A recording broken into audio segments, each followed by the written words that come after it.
ഉന്നത വിദ്യാഭ്യാസ മേഖലയിലെ കൂടുതൽ ക്രമക്കേടുകൾ പുറത്തുവരികയാണ്. തിരുവനന്തപുരം ഗുലാത്തി ഇൻസ്റ്റിറ്റ്യൂട്ടിൽ നടക്കുന്നത് കോടികളുടെ ക്രമക്കേട്. UGC ചട്ടങ്ങൾ ലംഘിച്ച് സ്ഥാപനത്തിൽ അനധികൃത അധ്യാപക നിയമനങ്ങൾ നടന്നു. UGയും PGയും ഇല്ലാത്ത സ്ഥാപനത്തിൽ PhDക്ക് അപേക്ഷ ക്ഷണിച്ചും വെട്ടിപ്പ് നടത്തി. ജനം എക്സ്ക്ലൂസീവ്.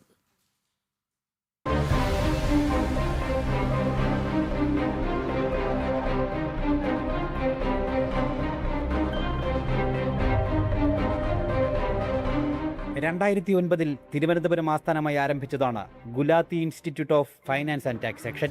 ഈ സ്ഥാപനം കേന്ദ്രീകരിച്ചുകൊണ്ട് നാളിതുവരെ നടന്നത് കോടികളുടെ വെട്ടിപ്പും അഴിമതിയും. ഇടതുപക്ഷ അനുകൂല അധ്യാപകർക്കും ജീവനക്കാർക്കും വേണ്ടിയാണ് വഴിവിട്ട ഇടപാടുകൾ നടന്നത്. ഒരു ടീച്ചിങ് അവർ പോലുമില്ലാത്ത സ്ഥാപനത്തിൽ 13 അധ്യാപകരെ അനധികൃതമായി നിയമിച്ചു. UGC സ്കെയിലിൽ ഇവർക്ക് ശമ്പളം നൽകി. UGC റെഗുലേഷൻ 2018-2022 മാനദണ്ഡങ്ങളുടെ വ്യക്തമായ ലംഘനങ്ങളാണ് സ്ഥാപനത്തിൽ നടന്നത്. UGയും PGയും ഇല്ലാത്ത സ്ഥാപനത്തിൽ ഗൈഡ്ഷിപ്പിൽ ഇരിക്കേണ്ട ഒരു കോഴ്സ് എക്കണോമിക്സ് പോലൊരു കോഴ്സിന് PhD ഇവർ സ്വന്തമായിട്ട് ഗൈഡ്ഷിപ്പിൽ ഇരിക്കേണ്ട ഒരു കോഴ്സ് എക്കണോമിക്സ് പോലൊരു കോഴ്സിന് PhD ഇവർ സ്വന്തമായിട്ട് നടത്തുകയാണ്. അവിടുത്തെ അധ്യാപകർ എല്ലാവരും താൽക്കാലിക അധ്യാപകരാണ്. ഒരാൾ പോലും പെർമനന്റ് അധ്യാപകനില്ല. കാര്യം ഈ സ്ഥാപനത്തിൽ അങ്ങനെ പെർമനന്റ് അധ്യാപകനെ പോസ്റ്റ് ചെയ്യാൻ പോലും സാധിക്കില്ല. റെഗുലേഷൻ വന്നതിന് ശേഷം അങ്ങനെ PhD പ്രോഗ്രാം എടുക്കാൻ സാധിക്കില്ല. ഇത് കൃത്യമായി അവർക്ക് അറിയാമെന്നിരിക്കെ പുതിയ 8 അപ്പോയിൻമെൻറ്റുകൾ അവരിപ്പോൾ എടുത്തിരിക്കുന്നു.